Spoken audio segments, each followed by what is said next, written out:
You're listening to Lemon's Listening Library.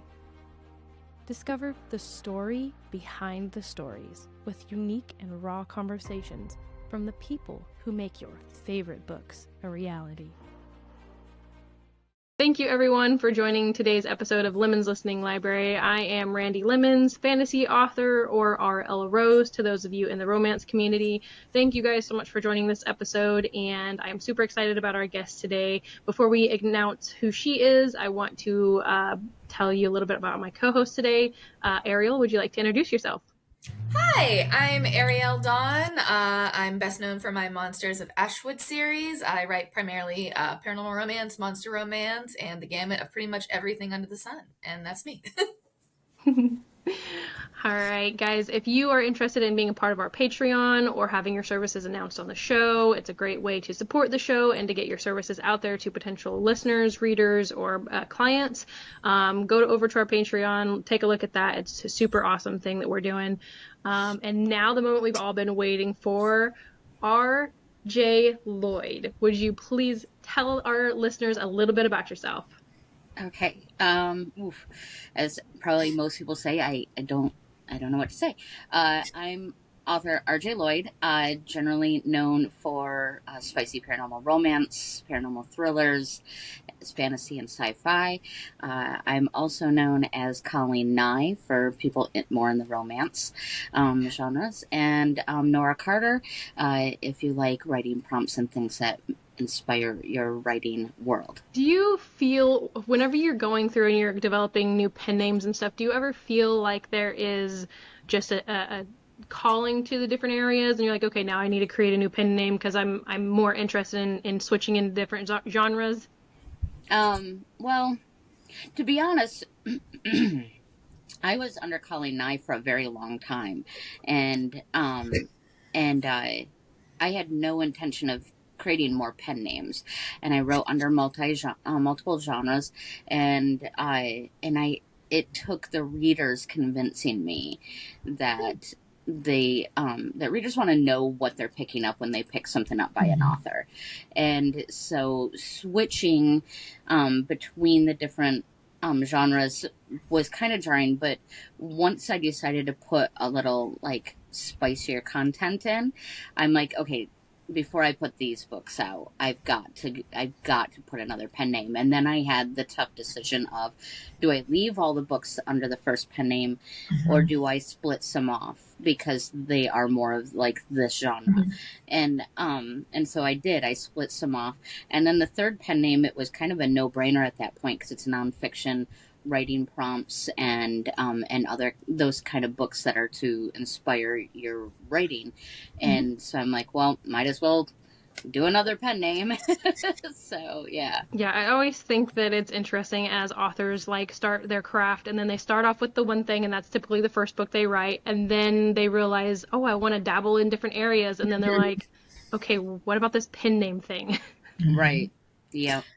I have to ask, with so many pen names, how do you balance what's coming out under what pen name? Like, do you like set it up in advance that you know, okay, I'm going to release XYZ under this pen.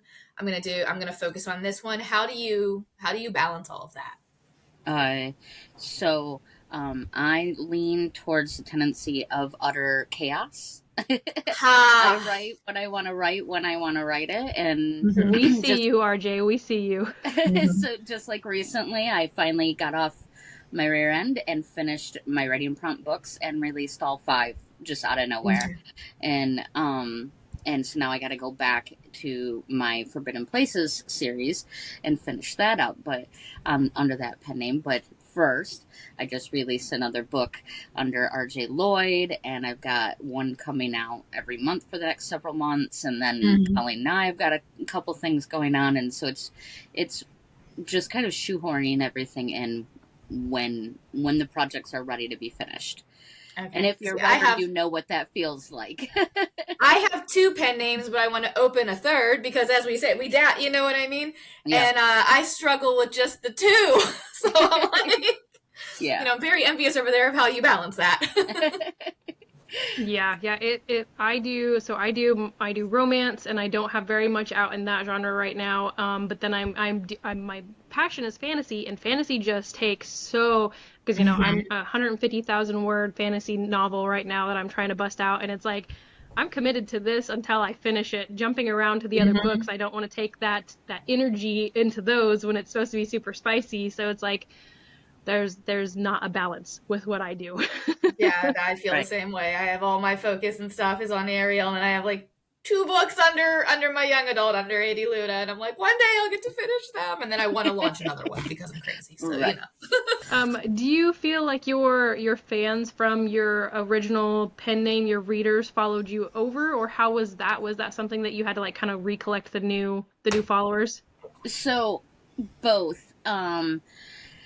So a lot of my core fans did, not all, because some of them were like, no, and they were part of the reason that I split off, because they weren't thrilled. Like when they picked up a couple of the books, they're like, it's good, it's just not what I want to read. Like this Mhm. is, I read your books because of this, and so some of them surprised me. My grandmother, who's passed away now, but she was my biggest fan, Aw. and read everything that I wrote. And so when I started the new pen name, and I created it, so it was she was there's a whole story behind my RJ Lloyd name, and so she loved that. But I warned her, because the first books that came out are my fantasy books, and there's a lot of spice in it, and it's all supernatural creatures and another world and a whole thing, Mhm. and I'm like, Grandma, you're not going to want to read this. Like, trust me, you're not going to want to read this. She goes, I've loved everything you've written. I want to read it. And I'm like, but you, I don't think you're really going to want to read this. Like, I don't think this is Like, going to let be me your thing. tear out a couple pages, and then you. She's just like, Mhm. I'm like, but there's like vampires and werewolves and witches. She goes, well, that sounds interesting. I'm willing to give it a chance. I said, okay, Grandma, there's sex in it. And she's just like, I have 4 kids. How do you think they got here? I'm going to read your book. So that woman read my book, and I asked her when she was done what she thought. And now, mind you, my grandmother was like Red Hat Society, Eastern Star, church goer, Mhm. like the whole 9 yards. And she was just like, "Well, that was really interesting." And then she asked me a couple weeks later if I had any more copies, and I'm like, "Why?" Now, mind you, she was in a nursing home at this point, and she's like, "Cause I loaned it out, and some of my other friends want to read it too." Oh, So that's that great. book circulated the whole nursing Oh, home. that's great. Oh, I love that Yeah. so That is much. great.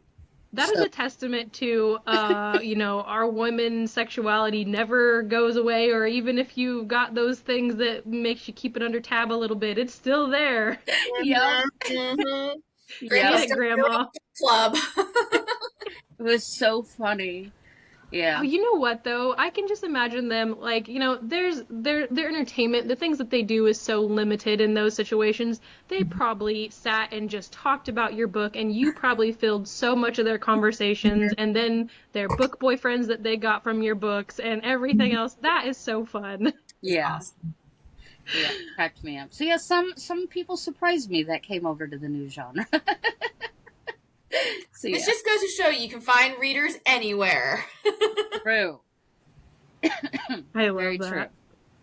So you have pretty much always been writing, correct? Tell us Yeah. about kind of how that started, or the first memory you even have of like, oh, I want to write something. Second grade. Second grade, they had us do a story. I think it was like a biography story, Mhm. like to write the story of your life kind of thing. And I wrote it, and I had so much fun writing it. And I knew at that point I either wanted to be a writer or an archaeologist, and that was my goal. So by the time I hit um, middle school, I was winning awards for short stories, Wow. and That's then awesome. I was starting to get published for short stories and poetry through high school. And then at that point I wanted to be a journalist because I was going to make a difference in the world. And so I did some journalism and content writing, press releases, different things, some political releases, and then during my divorce, I was in a very abusive marriage, and during the year of separation that it took me to escape that marriage, I wrote my first full novel, and it was a rom-com. And so You're like, I need some lightheartedness in my life, and I have to create it myself. yep, and that's when I knew that I was a novelist. And I tried at one point to stop writing. I took 2 years off, and it was the worst 2 years of my life, and I ended up with my fantasy novel at that point.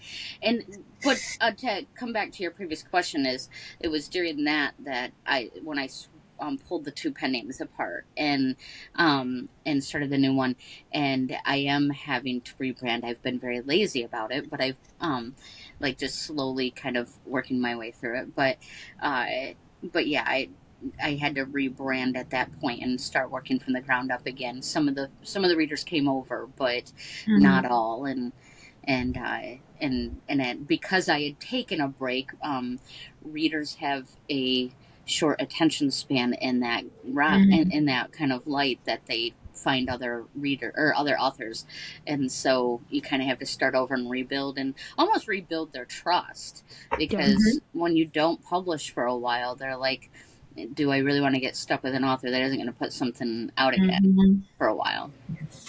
So yeah, it's so hard to like be in our position, right? Because from a consumer side, they're like, we want what we want, and we have a life too. We have stuff going on. This is our getaway stuff. If we don't have our moment to our me time, which a lot of the reading time is for people, they do move on. So it's like it puts this pressure on authors to where it's like, okay, how can we just turn into a machine and pump this stuff out?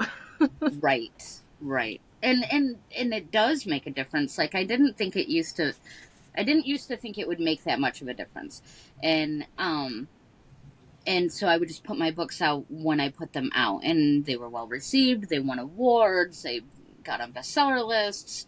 But with my current main focus series, I'm putting them out so much more faster, and it is different.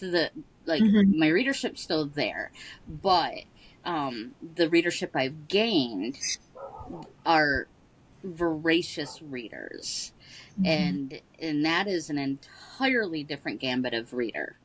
It is. Yeah, and so it's really interesting to see the difference of your readership, that's kind of your loyal ones that are going to always be there no matter how long between your releases, and the ones that are like, oh, they're fast releasing. Yeah, I'm sticking with this one. Give me more. The almost addict component to the need from those readers, and it's addicting, and it drives you. So. Oh yeah, I love feedback, and I love whenever readers are like excited about my stuff. I feel like that is such a huge piece of writing. If you're that kind of author where you do feed off the emotions of your readers, it is this drive, and it turns into direct motivation for me. Yeah, I think that's been one of the things I've always struggled with, because I'm fairly a reclusive person, and I don't mean to be, because I'm always around, but like even in lives, like I will engage, but I get told that I'm very, like, I stand off to the side, and I'm sure that's the autism, but I always want to be engaging, and I want readers to be engaging back with me, but often I'm like, because I see these readers that are out there like talking about the books, and like swooning over the characters, or getting mad over the things, and in the best of ways, and I see readers doing this, but I don't see them doing it with my books or to me, and I'm like, I want that. They're like, no, I love it so much. Okay, but what? Like, I want all the details. I want the readers to like get very excited about talking about what they loved, and what frustrated them, and all of that, and I get told, they're like, well, we just don't want to bother you. I'm like, bother me. Bother me all day long. Yeah. Yeah, and I even like I imagine even super big name authors like they still enjoy that stuff even though they're not asking their readers to message them because they have so many that are probably just messaging him. Yeah. They enjoy that whenever the readers are like, "Hey, I know you probably get 1,000 messages a day, but I just wanted to shoot you a message and tell you how amazing your book is." Like they're like, "That's going on the refrigerator." Yeah. I remind readers of that too sometimes because I still do moonlight as a reader at like events and things. Like I go, as an author, but also I go as a reader. And then I'm standing there talking to people, and they'll be like, oh, I got this tattoo for this author's book, and I don't know if I should tell her. And I'm like, tell them. We live on your praise. Yes. Yep. I always try to say, and I do know sometimes people feel like, because I used to feel that way too, when I was like reading and like, want to tell an author how much I love their books. Like I feel like I'm bothering them. It's like, no, tell them, because then that's going to push them to release that next book. Yep. Yep. I have everything that any fan has ever given me still. Mm-hmm. Oh, Yeah. I love that. That's so awesome. Yeah. I had a little girl. I wrote a YA a fantasy series, and the little girl, she drew me a bookmark with the name of the book and on it, and it was the cutest little thing I have ever. It was the most heartfelt thing, and I was like, I'm keeping this forever. Yep. Yep. I've started a little collection of a dish. You can't see it on here, but it's like everything that like every like reader has given me. It's like little bracelets, little knickknacks, whatever. So yeah, I totally feel that. Yep. I wonder if it's because, like, often, I don't know if you guys get this way, but right now I'm trying to finish my series, and so I am so in the zone that I have, like, fallen off of all of my communications with my friends. Like, I'm just kind of isolated myself to write, write, write, write. And I think that when we come out of it, we're like, somebody talk to me. I call that zombie mode. Yep. Yeah, for sure. I've been feeling social for a couple days just because I haven't been able to like dive into the book that I'm writing. I I needed to work more of the plot out, and it was still formulating in my head. So I was feeling social. So I was like nudging people. I'm like, "What are you guys doing?" Like, I'm feeling social. Why aren't you on live? Why is it so quiet on TikTok right now? Yeah. Yep. And then all the rest of the week, it's like crickets from your end. Yeah. Yes. Absolutely. Everyone's just like, where are you? I'm like, I'm writing. Leave me alone. I do think that I love with how many authors I have met, a very vast majority of them are neurotypical, whether it's autism or ADD or, dyslexia. And I think that that's an awesome connection I'm starting to make with like people who write, and do it with a very, very voracious passion. Yeah. I think it's also like, especially for those of us with autism, we've been saying for a long time, like so many people think that people with autism, it's always been kind of like a stigma that people with autism are not emotional, are disconnected, don't understand, so much. And I know that there's some psychologists that were trying to push the idea of like, that's not the case. It's just the personal expression of it is different. And I think seeing how many of us are writers, it just shows that we are actually almost more emotional. We're more emotional than neurotypical people, and our sense of imagination and wonder is there, and it's voracious within in our heads, and but it's it's confusing for people because when you talk to us, like, I understand that I always have this serious face and a serious tone, and I'm very blunt and I'm very direct, and people just think that I'm that one-dimensional, blunt, direct person that's always very logical and blah blah blah.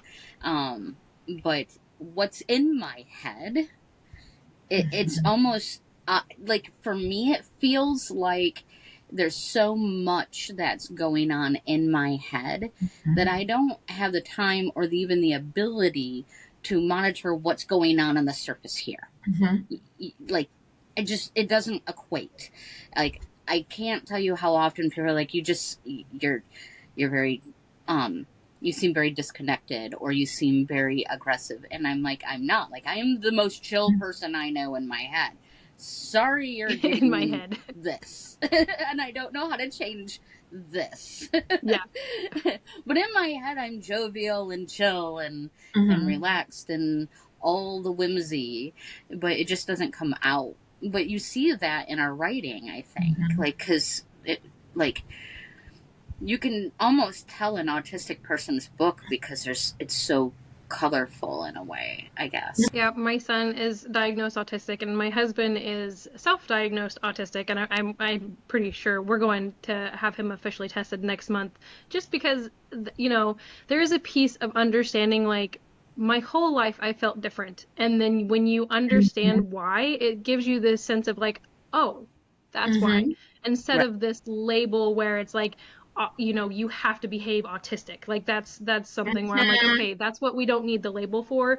We like to know the information that comes with it. So for one, we can forgive ourselves, right? Because there's a lot of shame that goes on with being autistic because you're different. Mm-hmm. And I love that you said, because that's what I have felt.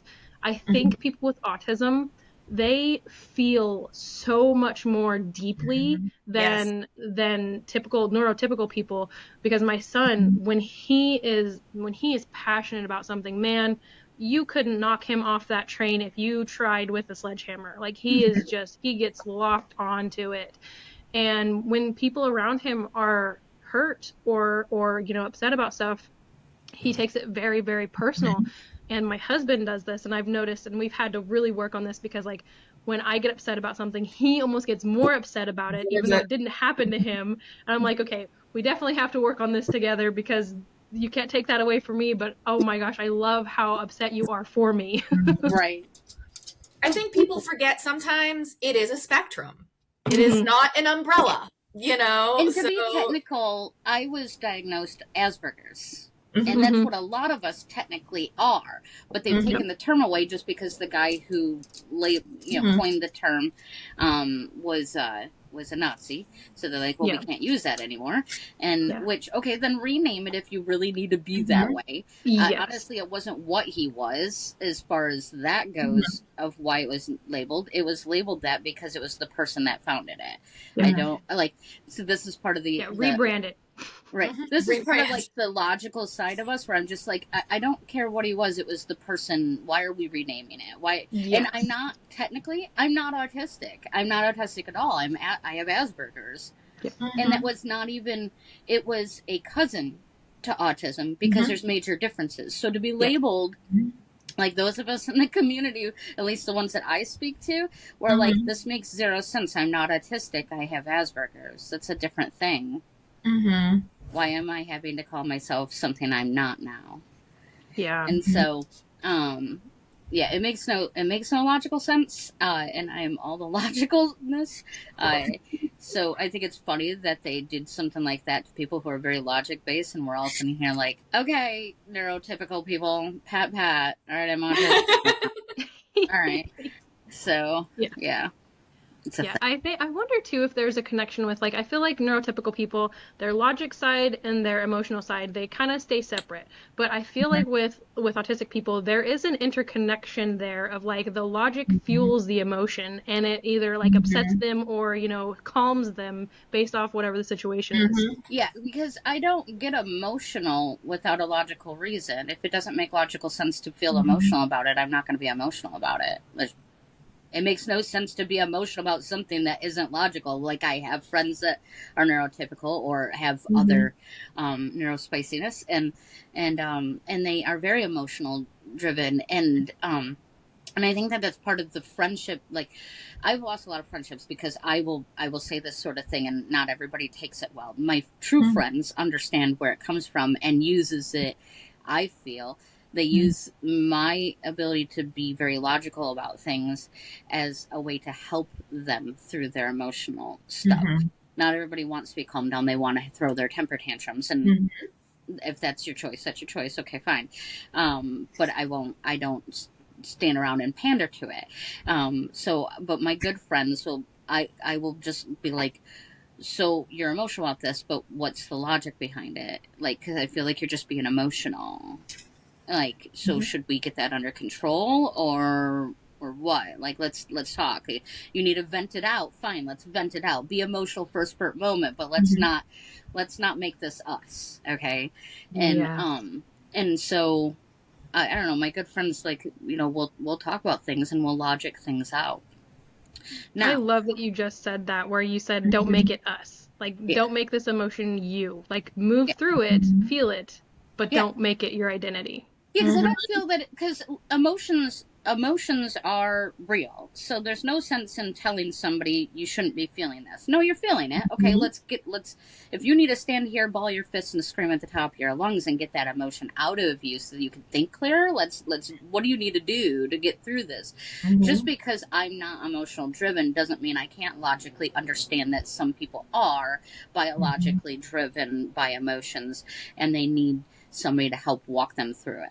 And so that's kind of where I come at it with my friends, where I'm just like, all right, well, you're having an emotional moment. I don't have to understand how it feels to understand that it is a feeling. And I think that's where some people, like, they lose that understanding, is because I may not be the most empathic person naturally. I'm empathic through logically understanding things. But to be fair, my therapist actually told me that my biggest savant thing is people. That just because I don't have all of those basic nuances doesn't mean that you can't learn it. You can't, you can learn. That mentalists are a big aspect of that. Like, mentalists learn human behavior, and I have been accused of being psychic on a number of occasions, but it's simply because I studied psychology. I studied people. I used to sit and just watch, and I ask a lot of questions, and to try to understand things. And so now I pick up on the little nuances, and it's unsettling for a lot of people because I also don't have a filter, aka autism. And I will call people out for things, and not meaning to, like, just be directly calling people out, just be like, oh, so blah blah blah, and they're like, no, and I'm like, well, you can lie to yourself, but it's obvious. And so, I think that there is, for one, I want to say thank you for behaving that way, because I think there should be more people like that in this world.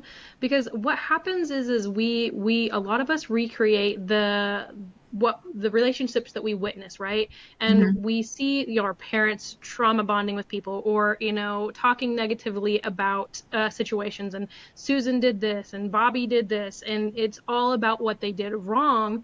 And it's never really this, or at least in my experience, it was never really this building towards, let's get a solution, let's rebuild that relationship, let's communicate why that happened. It was never the healthy communication. The way right. that we were taught to communicate was like, oh, fuck Susan, whatever. It's just this. I can't believe she did that. And just, yeah. It's Sorry, jumping if on there's any the same Susans listening, emotion. I'm Yeah. not. Yeah. But you are like, okay, let's challenge the reason why you're feeling this a negative emotion, and does it serve you, or can we move through this? And I Yeah. think there needs to be more people who are willing to do that. And you have to do it to yourself. That's the big thing, is because, like, I'll talk about being that way, or I'll do that with somebody, and they're like, oh, well, it's easy for you. And I'm like, no, it's never easy for me. Like, I have to sit and do this to myself too. Like, I have to actually analyze the logic going in my head. That just because I find something logical doesn't mean that I'm right. And so I have to checkpoint myself and go, okay, is my logic flawed? And so I'm feeling emotional about something because my logic, I have to make sure that that emotion is not concreting in an illogical train of thought. And so you have to checkpoint yourself. But to be fair, I grew up in an abusive household, and like, very abusive, unstable household. And I will never understand the concept of what did I do wrong that made them treat me this way. And I never understood it as a kid. and I have memories because I have a 186 IQ. So I have that, like, that Mm-hmm. curse of remembering things all the way back to infanthood. Like, my Mm-hmm. Oh mom wow. gets blown away, like, when I'm like, oh, remember when, like, remember that painting you had on the wall? And blah, blah. She was like, you were 4 months old. How do you know that? Like, I'm like, I don't know. I think I remember being in the hospital when I was born. I have, like, flashes of memory, like little, like, Mm-hmm. scenes in my head. And she's like, there's no way you should know this. And I said, what I do.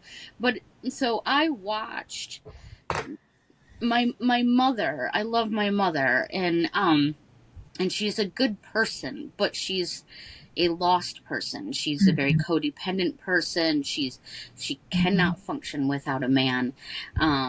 Thankfully, she has found a really good one, and he's absolutely phenomenal to her, and to all of us, and all that. But before then, I had an entire lifetime of not great guys, and abusive, and gun toting, and drugs, and alcohol, and all that, um and so I watched a lot of it, and I knew from young early years that people's choices were their choices, and their behavior towards me was also their choice, not my doing.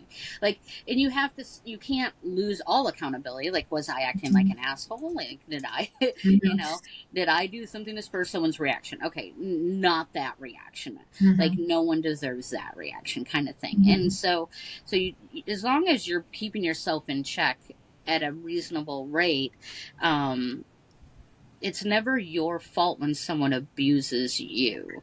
And so you have to hold people accountable for that.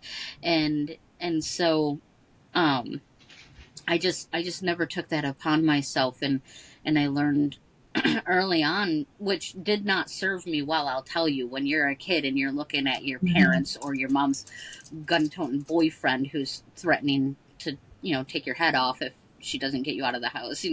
If when you look at an adult and go, Mm-hmm. is this really what we're doing right now? Like, did I really do something to make you this Mm-hmm. mad, or is there something more behind it? Like that doesn't go over well. It does not go over Yeah. well. So you Mm-hmm. have to learn. Like, I had to learn to communicate with narcissists, and and Mm-hmm. and gaslighters, and very angry individuals, and which is also another thing that you have to be careful about doing, is how much effort you're going to put into certain people that are very unbalanced mentally, because they get very attached to people they bond with. Mm-hmm. Yeah. And so I had a lot of trial and error all the way through my childhood and into my 20s, of making a lot of real false moves, or bad Mm-hmm. moves, and Well, steps I with people. feel like I feel like a lot of okay, so us people who have a lot of trauma from their past life, and your life sounds very similar to my mother. My mother was very, I need a man, I'm not secure in myself.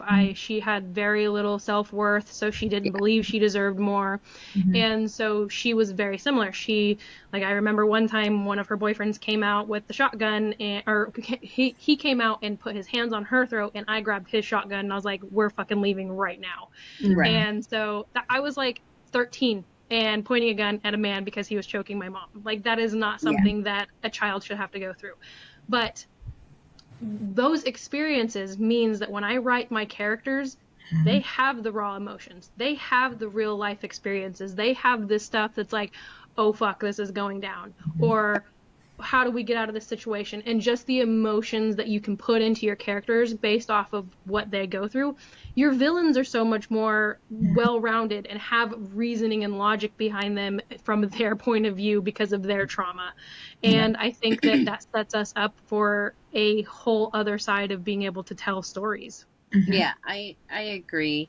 Yeah, because once I got out of my parents' house, I fell into, like, all kinds of other trauma as an adult, and being out on your own, and Mm-hmm. abusers. I am a kidnapping Yeah. survivor. I also had a serial sexual attacker, and that was in a friends group, and so nobody believed it was going on because he explained it away to people, and it kept happening, and so you have a I feel you have a choice in life, is you can let your trauma, you can let your incidences, they're never going to leave you. I mean, it doesn't matter how much therapy you have, it does not matter how well adjusted you become, your trauma is never going to leave you. You're always going to have to, work on it the rest of your life.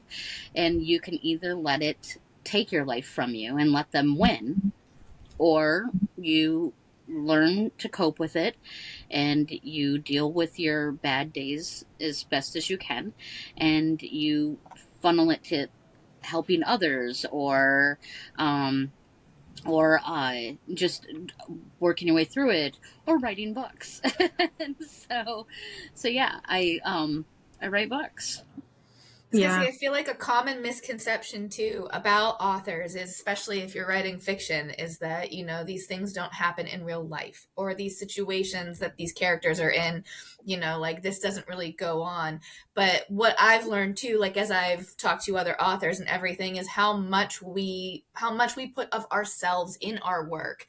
And Yeah. I know, at least with me, and I'd love to know if you do this as well, like because of the experiences that you've had, do you find yourself writing certain things into your books, as like the resource or the modeling of what something should be or how it should go? Do you find yourself doing that at all? Yeah, I think so. Like, I do have some, especially in the Pharaoh's Hill series, I do have some characters that get taken, and one of the characters the book starts out is because her captive, who's held her for 50 years, she's a vampire, so she's still her Mhm. young self, but he's held her for 50 years. He dies, and that's how Mhm. the book opens, is he's died, and she's sitting there with him on the ground in front of her and with keys, and so she can leave now. Mhm. And it's finding that strength to leave a situation and being unsure whether or not you can, Mhm. and then going out in the world and finding your place in the world. Um and and it's, I think one of the things I struggle with is, because I get this in real life, and also I think I put it into my characters a bit. And I think a lot of us put it into characters, and people question, how can someone go through something so traumatic and be okay? Mhm. Like, you would never know that I was kidnapped. Mhm. You would never know. Because I don't act like a kidnapped victim. Mhm. In my Yep. head, I am. In my Mhm. head, I am watching every corner and every person around me. In my head, Yep. I have to convince myself to go places. In my head, I Mhm. have every precaution in action at all times. But no one else is going to see that. And Yeah. so, writing that into my characters, they're like, but they're so strong, and they just go, they've gone through this. And I'm like, because you can be. Mhm. You can Yep. be.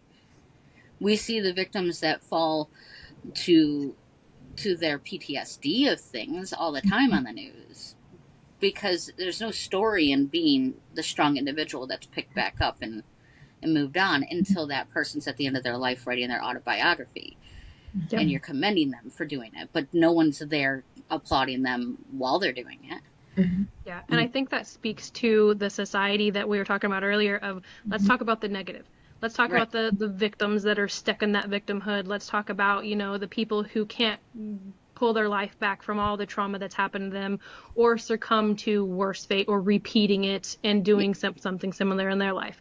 That's the modeling that we have had shown for us our entire lives. And to break away from that means that we kind of get, we get pushed aside. We don't get noticed because we are these individuals who are well rounded and can function in society and not repeat the past, to some degree. I'm sure there are things that we are repeating with, very subconsciously, not realizing it, but Well, that we comes make back our to the own checking mistakes. yourself. Mhm. Right. We make our own mistakes, Yep. and so, because we are just human, though.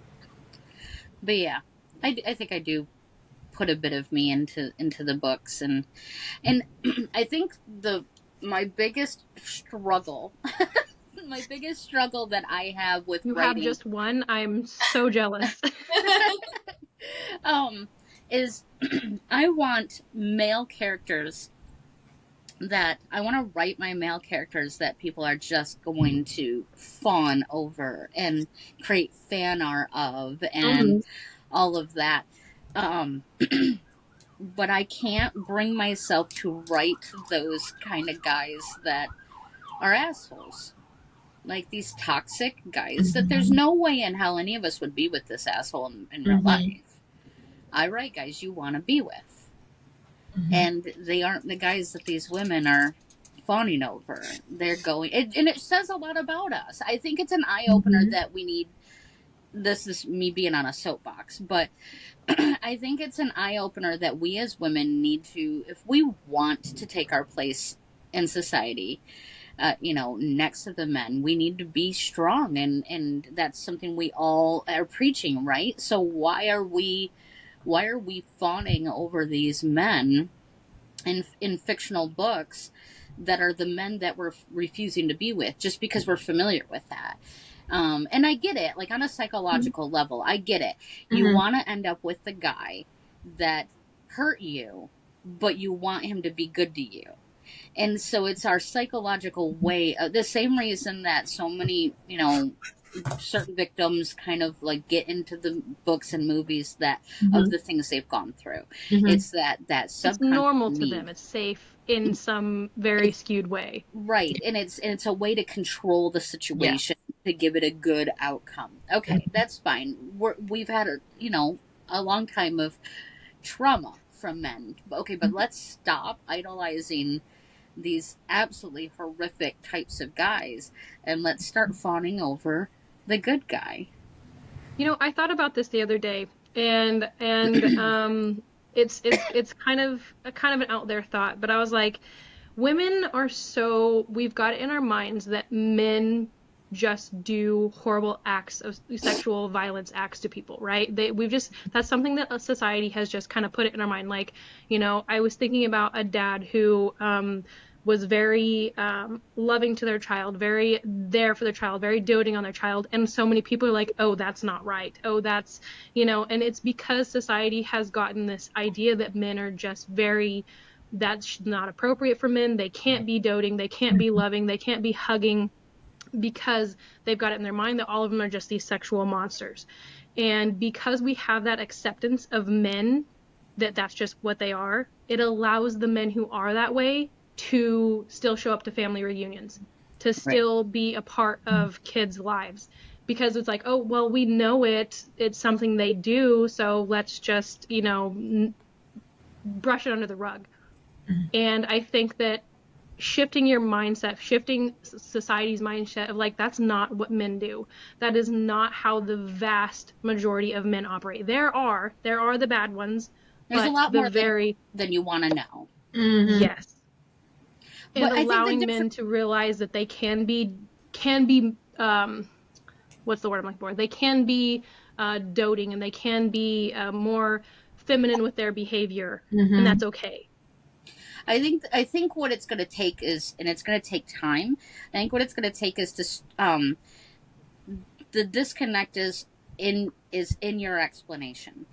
Um, the guys that are doting do need to be careful right now because there is an obscene amount of men that are monsters in that way, and it's unfortunate. It is, and it's because it's been so accepted that it's almost something that, like, I think a lot of men subconsciously veer towards, that they're not even necessarily comfortable with doing, but they do these things because that's what's been accepted of men, and it's part of being manly and blah blah blah. And I've heard that out of some people. Now, what I will tell you is, being 4'9", um, I will full on tell you that it gives you a very unique perspective on just how many men like young girls. And so it is a lot more common than we want to accept. And being 4'9", also that it gives you a unique perspective on just how many men will take what they want.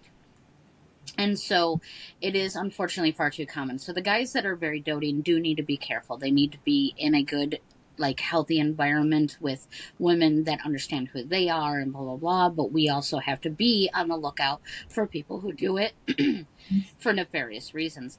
The problem is that we aren't holding men accountable. We aren't dealing with it. We do brush it under the rug. We do just still let them show up to things. And that's not allowed in my life. And more people need to not allow that. And like, no, sorry, I don't.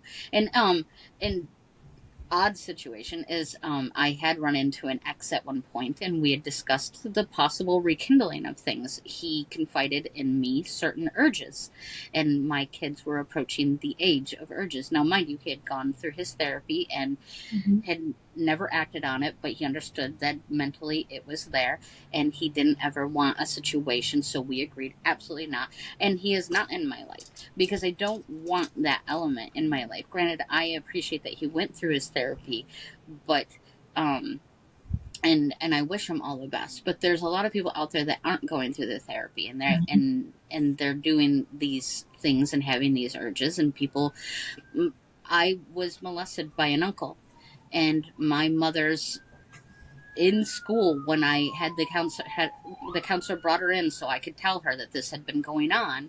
Her reaction was, I don't want a family scandal, so just tell him to stop, and if he doesn't, tell me the next time it happens. And that's so common. Like, I don't want to deal with this. I don't want. And then when my aunt divorced him, she came to me, and I was the one in trouble for not telling her. Like, you should have told me. Why didn't you tell me? And there was never a family sit down like, we should have been there for you. There was never a, are you okay? The amount of victim blaming that happens in our society is just astounding. And I was 14. So tell me why that was my fault. Yeah, no, it wasn't. 100% was not your fault. And I feel like, and that's a good point too, is do you feel like the person who does the act, that's heinous, that is unacceptable. But the people who know they're doing it and don't check them, that is just as heinous. That is just as ugly. It is. If you've watched the movie Boondock Saints, I've heard of it. My husband talks about it a lot. I love that movie. They talk about that very thing. It's just like, and it's, and you know, it's preached about in certain good books and stuff, like, you know, the people who just stand by and idly watch things happen and don't do anything are doing the evil just as much. So, which I think is another thing I probably take into my books is you know, the accountability and stuff for people's actions and the standing up for each other. And I do tend to have groups of characters that you know, kind of come together to deal with situations, and people aren't left to deal with them on their own. Oh, that's big. That's big, right? Because whenever we are alone, we feel like one voice, and like your situation, a 14-year-old, you have your voice, you've said your voice, the person who is supposed to protect you completely failed, and then you were then shamed and blamed for the way that you came or didn't come out about your situation, and your voice just felt so small and not even heard. And so whenever we have a community of people who are like there for you and listening and talking and communicating about the situation, what power does that give you? Right, exactly. And so, and there is power in, what was it? I just watched something, I'm trying to remember what it was. I just watched something, and the girl goes, so she had been trying to stand up for herself, and it just wasn't getting her anywhere, and the people that were harming her were continuing and getting worse. But then somebody else came into the room and stood up for her, and they had a voice, they had presence, and you had her inner monologue, and she was just like, so this is what it feels like for someone to stand up for me. And that's huge. Like, I think everybody should have somebody that's willing to stand up for them. Yeah, no, I 100% agree. And my son, I hate that this was the way he found that ability, but he does that. And it is a trauma response because he watched his dad treat me like shit and I didn't stand up for myself. And so now he has this trauma response where he sees anyone getting bullied in any situation and he puts himself in the middle of it because he couldn't stand up to his dad for me in the Right. situations. And so it's like, I hate that was something he has to go through and something he has to deal with, but what a beautiful thing to come out of it, right? Like, what a Right. beautiful person to be like, I'm not going to just let this happen. I feel like I need to intervene. Right. Absolutely. Yeah. I learned that as a kid too. Yep. So I think it's definitely good. I think we need more people to do that instead of turning a blind eye and mouthing "I'm sorry" to the ones you care about as they're being hurt. Yeah. No. Oh, it's hard. Dang, we went deep, didn't we? We did. I love it though. That's exactly the kind of conversations. I don't know if you listen to any of the episodes, but Yeah. these are the conversations I enjoy having. And whenever people listen to these episodes and they feel triggered by anything, I always encourage like this conversation of let's talk about it. Because even though we did talk about, let's move away from the men being the violent assholes and stuff like that, we're not shaming you for that. That is something I want to make sure we're very clear on. Like, we're not shaming anybody, but just know that it is a cultural thing of like, that's just accepted and that's something women often look for because of things that have happened. And there are good men out there. There are yeah. a lot of good men out there. There is. There's unfortunately more than we care to admit to that are not, and it taints us women for all the good ones, and it's hard to see that. It's hard to accept it because everything feels like a red flag anymore, and that's unfortunate for the ones that aren't red flags. And then there are, and I get the concept of just because everybody's accusing you of something, self-fulfilling prophecy at that point. And so there's also an element of that. Like, I'm sure there's many layers to it, but yes, there are plenty of good men out there. Yeah. That would never. And I always try to be very conscious of that because there are so many places for women to go. It's acceptable for women to go and talk about stuff. It's acceptable for women to have groups and communities where they can work through their emotions. It is not for men. And Right. I'm always very aware of, the conversations because men's suicide rates are just insane. Yeah. They get to the point to where they don't feel like they have anyone to talk to. When they do talk, they're shamed for what they're talking about because they need to stop being a pussy and suck it up. And it's hard to navigate like this space between women. Definitely have had the shitty end of the stick a lot, but there is this space that a lot of times women don't see where men just they feel like that's the better, that's the best alternative they have is just ending it. I think that my kids' school, when they were in school, Ferndale, which is just north of downtown Detroit, their high school does it right, in my opinion. They have a conflict resolution team, and the teachers and adults that run it are the sports coaches. Oh, wow. So they've gone through training on how to properly use your words, control your emotion, conflict resolution, get together, have a healthy discussion. And it's done by the sports coaches. And to me, that sets a precedence for the guys and the girls.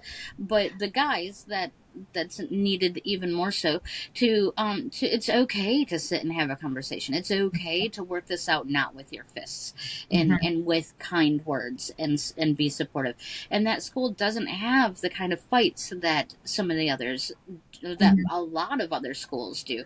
And the football team works with there's another thing is kids of, there's not many cliques in that school.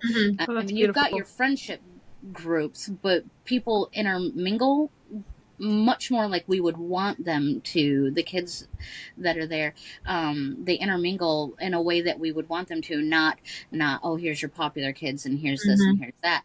That's wonderful. Yeah, and then also the school has them working with the differently abled, that they pair up, and then they end up being friends, and like they're proud to see each other in the hall, and because they pair them up for different things and let them get to know each other, and so they see each other in the hall and it's friends, and it's not, oh, there's the, handicapped little kid that I'm forced to deal with for 1 hour a month. It's no, Mm-hmm. there's my friend. And so I really think that more schools need to model after what Ferndale does, because it's such a healthier environment. And if you start with the kids, they will become more well adjusted adults. Yes. Mm-hmm. Yes. Indeed. That I love that so much because that you're right. You start with the kids. You have to break the trauma, the Mm-hmm. generational trauma. It's Yeah. got to be broken somewhere. Otherwise these kids are going to grow up and model like we've been talking about what they've seen their whole lives. And I love, like you said, that the coaches are the ones that are leading the boys, because it is very important for boys to have other men in their lives that are modeling this stuff for them, Mm-hmm. as the same way that it's important for women to have other women modeling what does it look like to not tear a man down, what does it look like to have that open conversation where we can just Mm-hmm. talk about this and own our thing. Because something that whenever I was working on my mental health that I noticed I would do is when my husband would come to me about an emotion he was having, I'd be like, oh, that makes me really sad, or oh, that makes me really upset that you feel that way. How shitty was that for me to do that to him, of like, he had this emotion and now I'm making it about me. Mm-hmm. Right. And so that was one of the first things I had to work on, of like letting him have his emotions and not making it about me. Right. Yeah. And I think it's great that like the coaches could get on the playing field and rawr, let's play the game, but then okay, wait, we're off the field. That was a game. We're off the field. This is reality. Okay, boys, let's deal with this, and girls, let's deal with this. And you've got all walks of life in that school. You've got kids that come from money, and then you've got kids that come from inner city Detroit, and so you've got that mix of people, from the different social economical backgrounds, and to see these kids, they were thirsty for healthy. They were thirsty for healthy, and that was huge. Mm-hmm. Kids want a healthier lifestyle than what a lot of us got as kids. You know what I'm saying? Yeah. And so, yeah, it's nice. Yeah. All right. So I do want to pull it back to books just a little Yes. bit, but gosh, I am so thankful for these conversations, RJ. Like, you have no idea how much I enjoy this stuff. Um, what do you read? And when you do, what do you read? I do read. I love to read. I don't read near as much as I wish I did, but I get to writing. I anymore I try to read a little bit of everything, just because I feel like, even if you don't generally like a genre, there's probably books in it that you'll fall in love with. Like, I'm not a big contemporary romance person for reading. I'll write it a little bit, but I don't read it. But Seven Husbands of Evelyn Hugo is now one of my favorite books. It's a fantastic book. It's on It's my on my list. TBR. Yeah, it's It's on mine too. it's absolutely phenomenal. It's so well done. So I do try to expose myself to different genres, and try to dive in, even if it takes me starting and stopping it 4 or 5 times before I sit down and finish reading it. I never thought I would like ACOTAR. I tried to DNF it for the first well over a book. But then I got about 100 pages into book two and I was hooked, and now Mm-hmm. it's part of my personality. And, It's like, on my um, TBR too. I haven't read it yet though. Oh it's, my gosh, it's worth it. girl. You will want to DNF the first book. Do not. Yes. I know, and that's how Do, I've been told too, and I tend to be like that too. I have to finish a series, like, because I just yeah. have to know how it ends, even if I Yeah. don't like the first book. But I also hear everybody say what you're saying. It's like automatically, then eventually you'll just be like hooked into this fandom, and I got books to write. Yes. Oh Yes. yeah. But I'm a big Dean Koontz fan. The bottom two shelves of this are all Dean Koontz.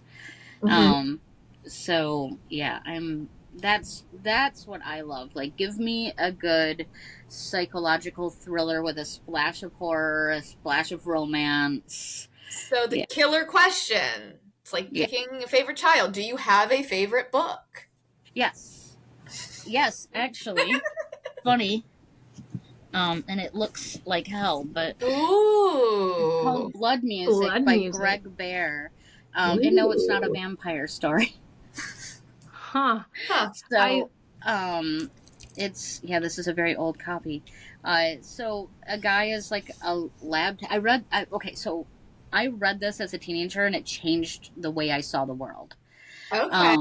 It's he is a lab technician and he gets fired from his job for his side projects. And there's one in particular he does not want to let go of, so he injects himself with it to take it home. And it's what happens to the world after that. And oh I wow. don't even think there's a lick of romance in that book.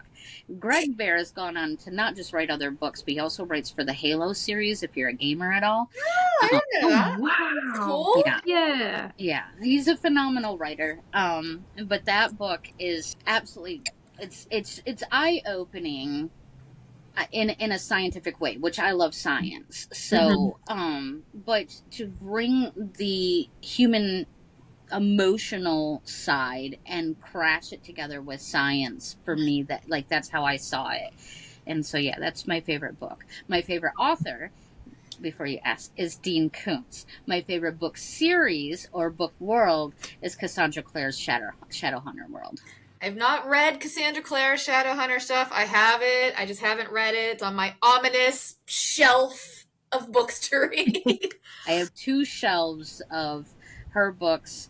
One of them she sent me signed. I also have the $250 collector Lit Joy special edition of the first 6. Like, yeah, I'm definitely a collector of hers as well. That's Dean awesome. Koontz, this stack here is all plastic wrapped. They're his 1960s old sci-fi ones that even he admits are really bad. I love that. Oh goodness. Is there just like a guilty pleasure book that you're like, I can't believe I like this, but it is my guilty pleasure? Ooh.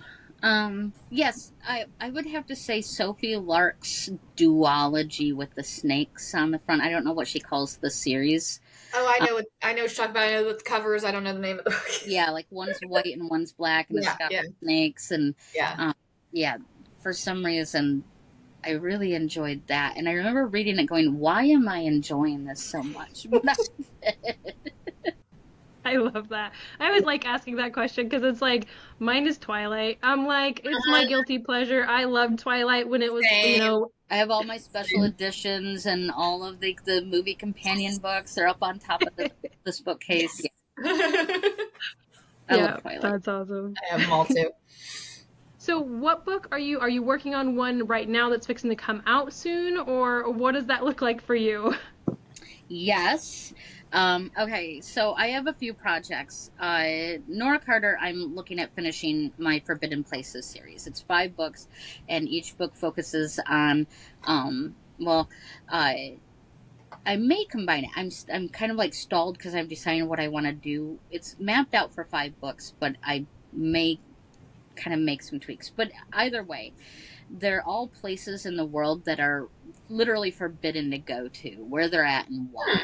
And it's everything from places considered super haunted to places that have been, bombed, to islands that are only allowed by certain scientists. Like there's an island that's the newest island formed on the Earth, and so they're only allowed certain scientists certain time, certain year, part of the year, to go out and monitor it because they want to see how it develops without the influence of humans. And there's places that you can't go to because of the remote. They are remote tribes, and we don't want to take anything to go and disturb them or end up killing them off accidentally or anything like that. Just it's a variety of things, and the goal is to give you inspiration for like things you could use in a story. And so I've got that series going. Under Colleen Nye, I've got a couple of books going. The main one is called Chasing Lexi, and it's a storm chaser romance. Ooh, that sounds. Um, and so that one's fun. I've got that one in the works. And then under RJ Lloyd, I just released book 7 in Pharaoh's Hills on the 15th. On the Yay! Congratulations! Thank you. On the 19th of next month, I have a modern day vampire story with a twist to the lore coming out called The East Wing. I just did a cover reveal for that. And then in December, it'll be the holiday book for Pharaoh's Hills. I'm waiting till November 1st to finish writing it, though, because I'm enjoying the Halloween season before I dive mentally into the holidays. So I'm working on January's book because Pharaoh's Hills, I released 6 books at the beginning of the year, and then an omnibus for those 6, and then a Halloween book and a holidays book. I'm not the only one that writes in that world. My best friend and amazingly a great author, M.R. Polish, it's kind of a dual world. We both write in it. So if you search Pharaoh's Hills, you see my books. If you search Pharaoh's Hills novellas, you get her books. Okay. I have a few more books out than she does, but she's got some amazing ones in this series, some amazing stories. And so our Halloween books, we both did a release on the same day. They have a lot of crossover. So all the books in the Pharaoh's Hills are standalones, but you get a lot of crossover and a lot of like little Easter eggs and cameos of other characters and whatnot. And so our books had crossovers. We'll do a holiday book, and then we'll go back to doing our individual books. Other than we are planning a carnival book next spring, so we'll do a carnival book. But yeah, so we call mine, we call them seasons. So season 1 is out with the omnibus, and then the Halloween book, the holidays book, and then I'll start season 2 next year. So that's That's awesome. super cool. Yeah. That sounds like a really interesting world to dive into. It is. It's fun. It's a fictional town on the coast of Virginia, and supernatural beings are kind of drawn there, and every story focuses on a different couple, but it's mostly what they go through once they connect, and it's usually something dangerous. So I know that we market them as spicy paranormal romance, but I have a lot of readers call them thrillers. Okay. So Interesting. Awesome. yeah, How many books do you have published total, or do you know how many you have total? just individual books, not anthologies or collabs or anything.